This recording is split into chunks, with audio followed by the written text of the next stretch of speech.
Good morning everyone. Students, in the previous lecture we have started chapter number 5, organizing, and we have discussed the definition of organizing and organizing process. And here the points which we have discussed under the organizing process, these were identification and division of work, just to revise. Second one was departmentalization, and we have divided this in further two parts: functional departmentation and divisional departmentation.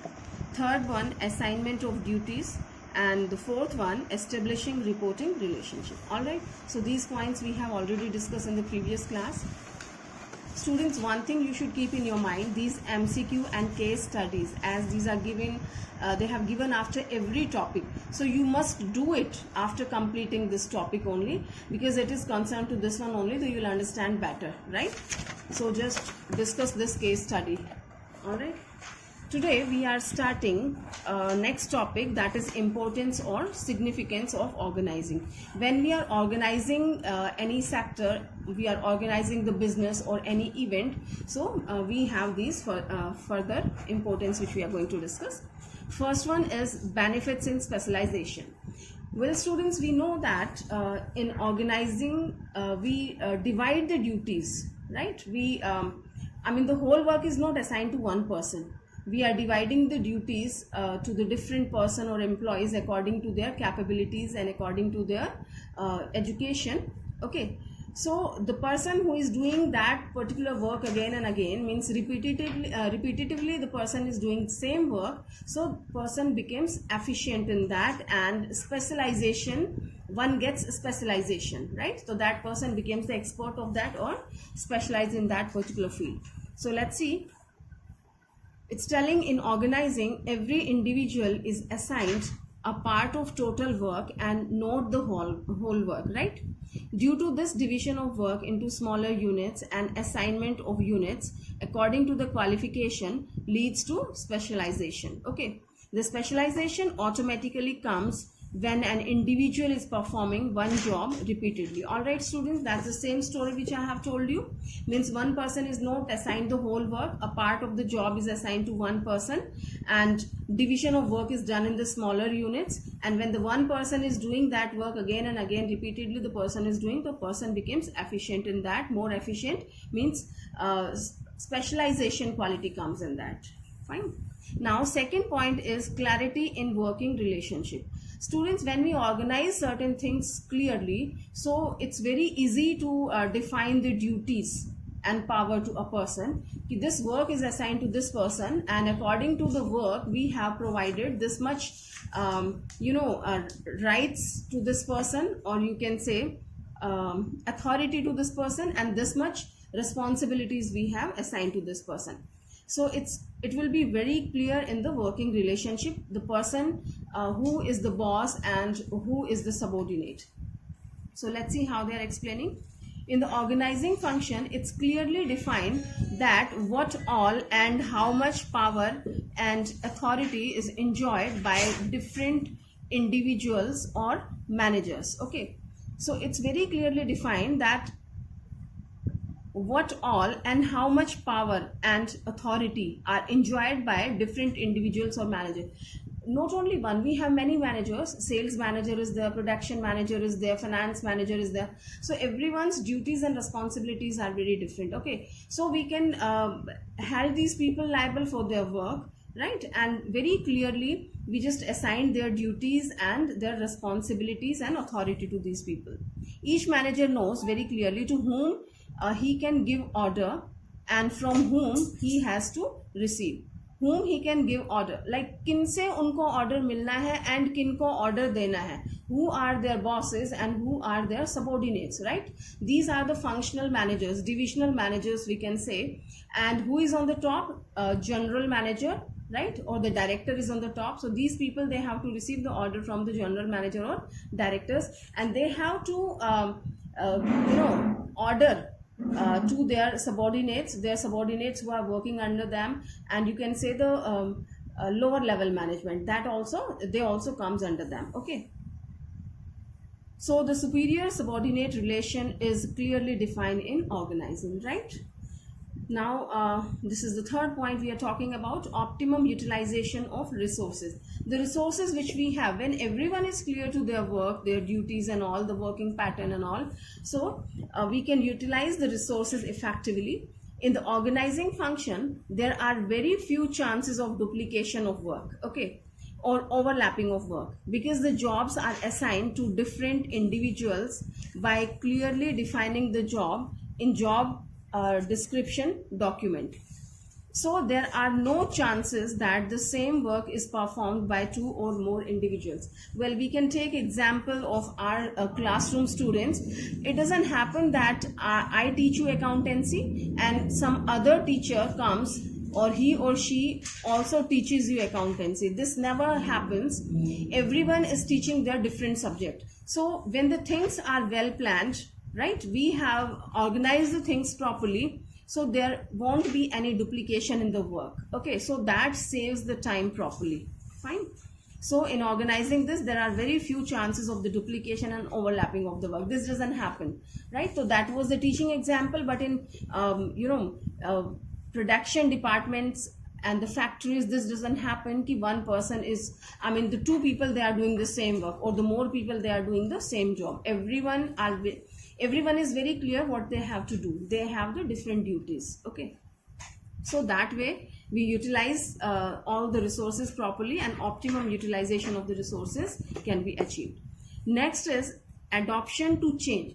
Student, changes are the part of life, you know. When you make your planning, still the changes can be there. When you have organized the things, still the changes can be there. So it's telling whenever the changes takes place in the business environment, then with the help of organizing function.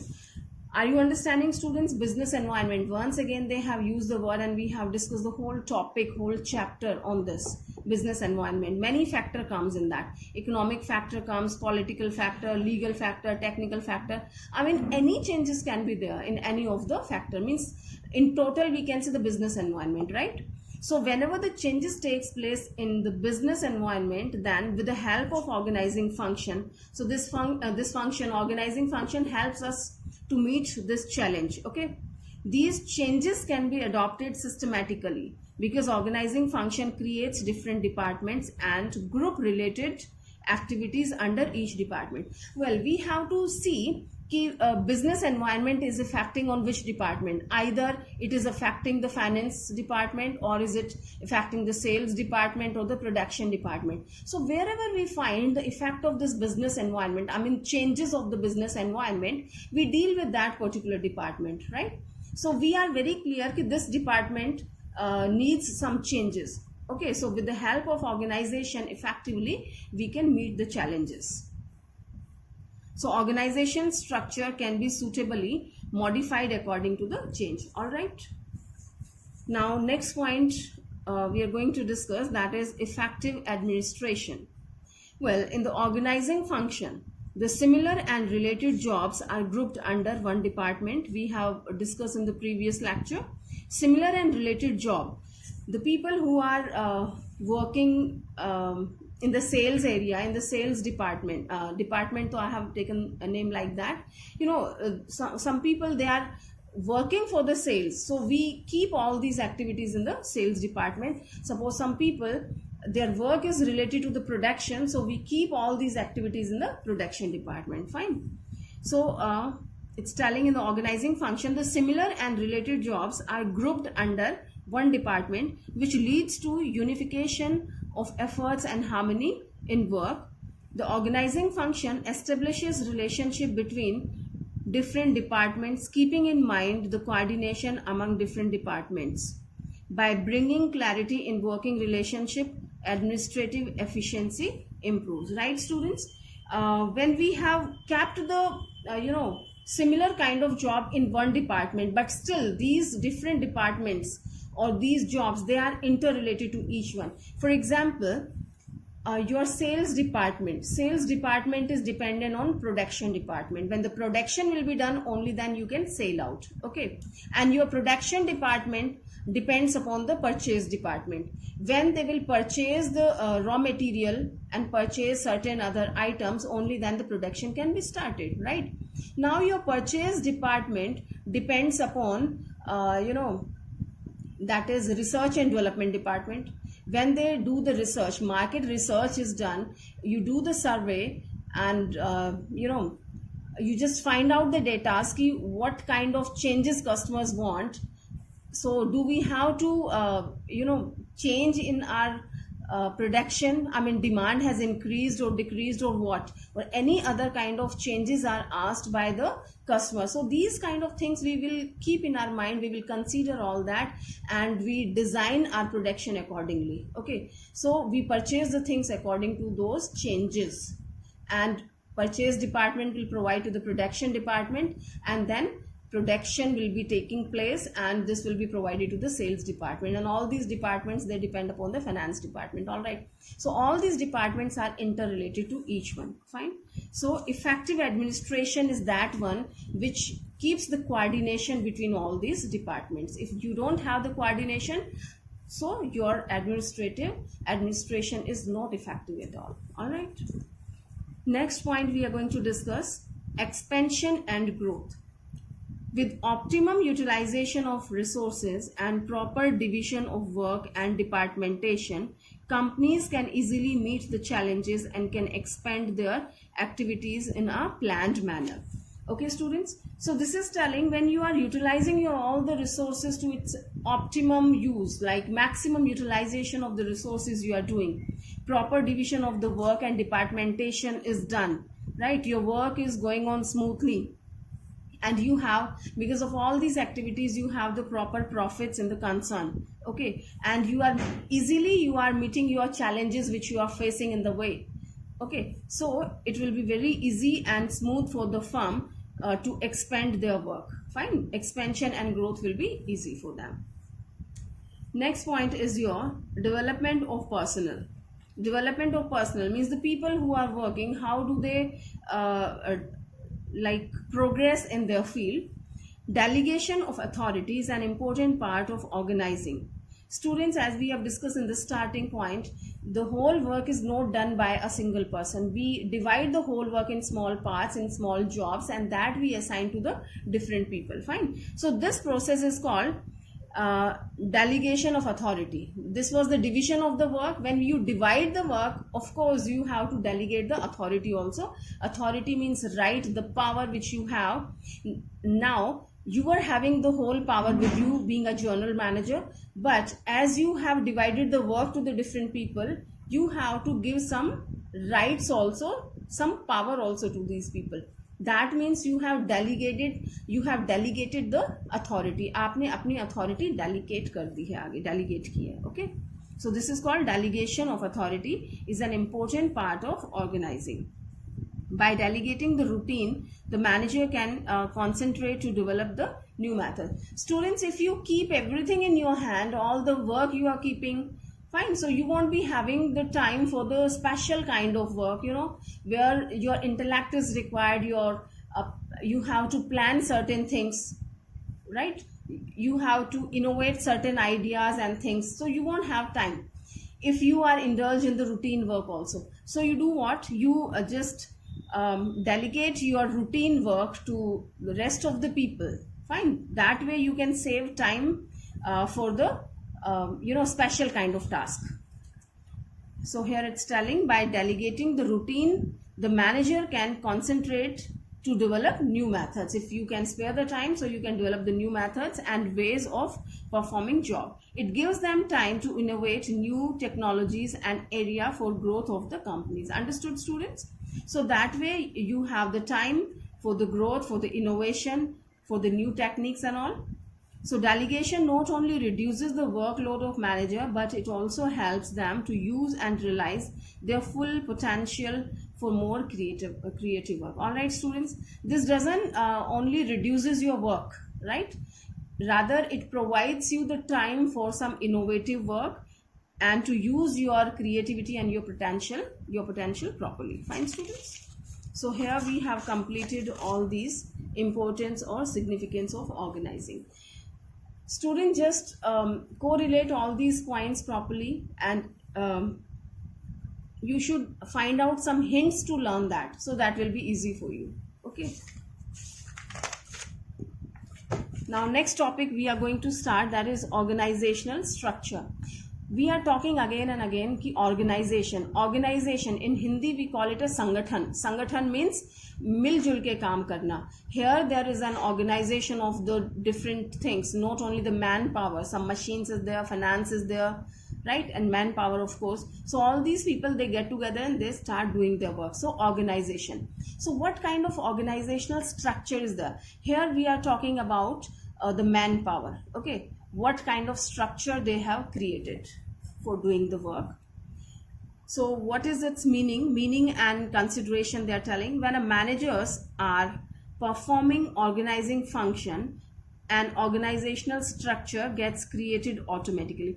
Students, one person can't perform everything, right? The meaning of management is to get the work done from others. Okay, so when one is planning to do something, one manager is managing something, so he is not alone, so many other people are also there, right? So which defines the job position, the authority, the responsibility of different employees. When manager is having so many people around him, so many people are there in an business or in an organization, so everyone is not having the equal status, everyone is not having the equal job. Different people have the different position, they have the different job, different designation they have. Okay, different authority they will have, the different responsibilities they have. So all these things makes a organizational structure. Okay, so let's study it more systematically.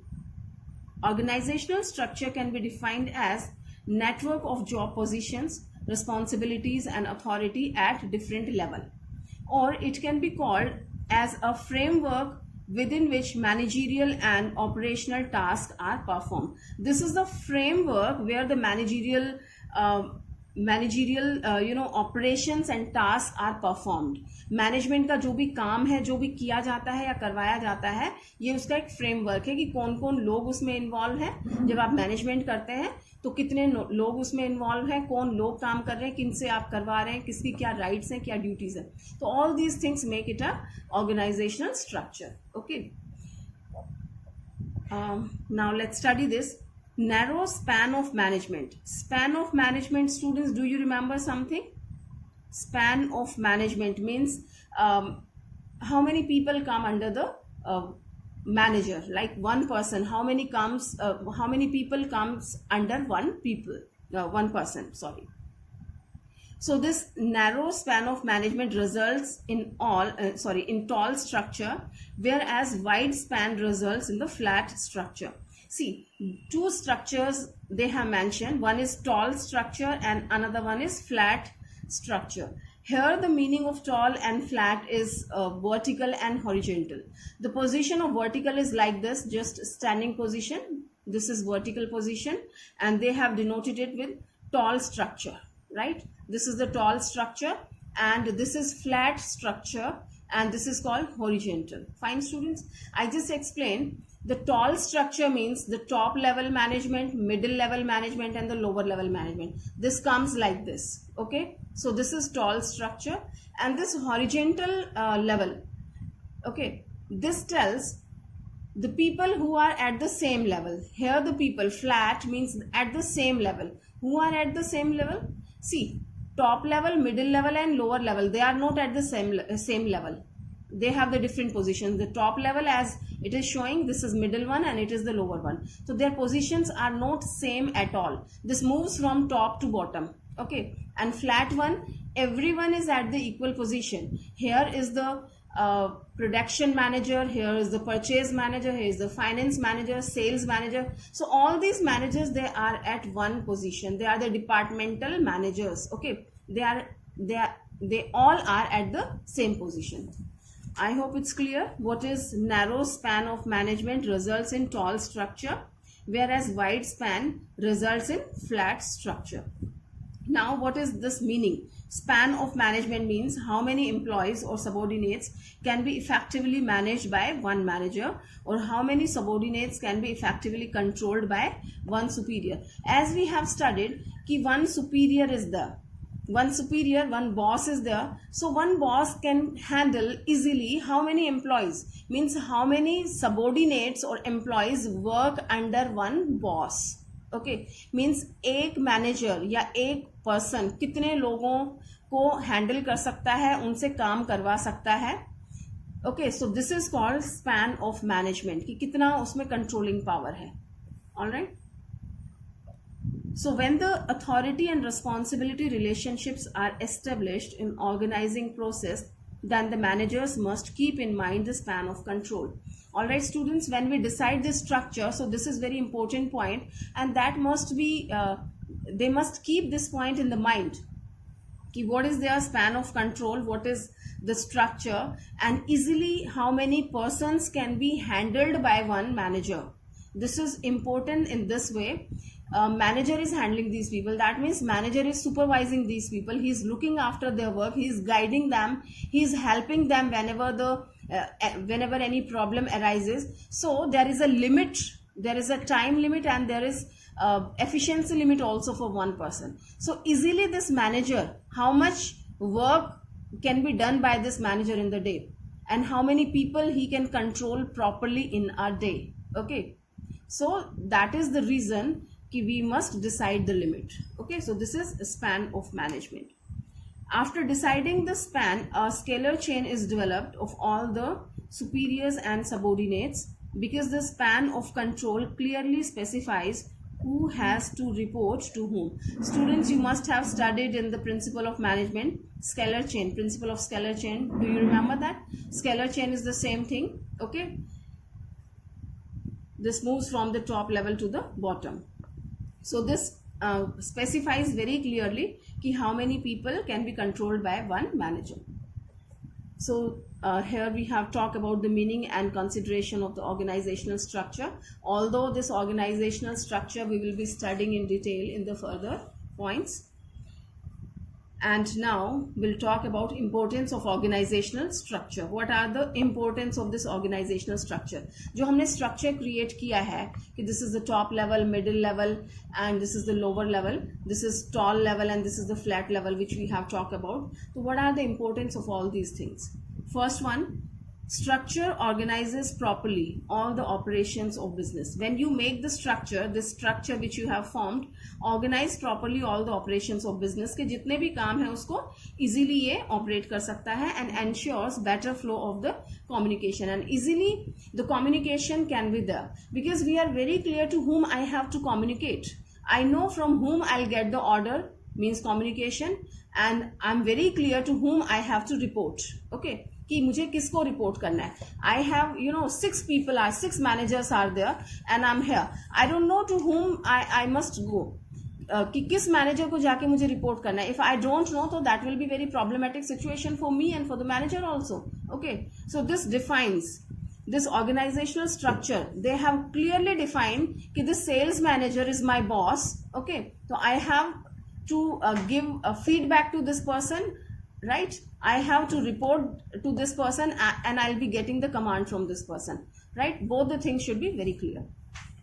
Second one, it's telling a clear structure makes it easy to check the responsibility of each part of business. Now the different parts, business has been divided in many parts, like the live example I have given. This is production department, sales department, finance department. So which department is doing what work? Who is responsible for doing this work? If any problem arises somewhere in one department or with one person, so very clearly we can identify ki who is responsible for this, whose responsibility was that. Okay.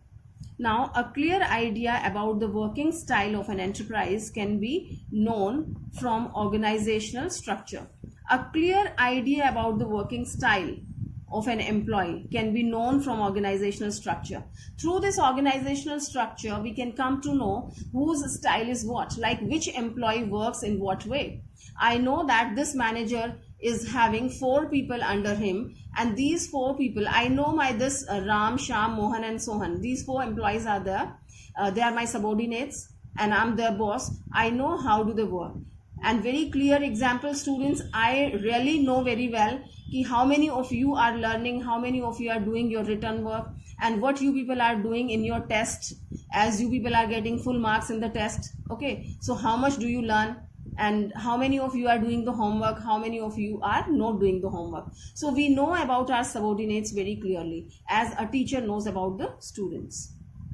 Next one, organizational structure allows correlation and coordination among human, physical and financial resources. As we know, this organization is including all these human, physical and financial resources, right? It's having all that. So this keeps the coordination and correlation between all these resources. So that's the importance of this organizational structure. Next and last one is, it clearly defines the levels of management and span of control under each level. This we have discussed already in detail. It clearly defines, what defines? Organizational structure. It defines very clearly what are the levels of the management. We have the top level, middle and lower level management is there. What is the span of control?